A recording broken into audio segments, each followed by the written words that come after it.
Mount Everest पर बिखरे कचरे को साफ करने के लिए अब ड्रोन्स की मदद ली जा रही है। साथ ही इससे शेरपाओं को भी मदद होगी। माउंट एवरेस्ट पर कचरे का एक भंडार जमा है। एक अनुमान के मुताबिक यहाँ 50 टन कचरा और 200 से अधिक शव बिखरे पड़े हैं।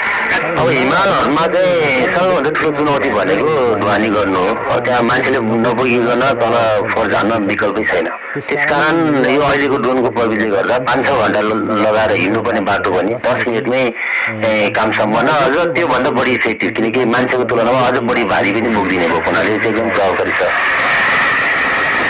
हालांकि इससे शेरपाओं की आजीविका पर असर पड़ने का भी डर है। शेर्पाको रोजीरोटी हामीले खोसेको छैनौँ कि हामीले शेर्पाको ज्यान जोगाइरहेको छौँ। जुन एलिभेसनमा जुन चाहिँ माउन्टेनमा चाहिँ तपाईँ चढ्दै जाँदाखेरिको 1 केजी तपाईँलाई 100 केजी जस्तो फिल हुन्छ, शेर्पाको त्यो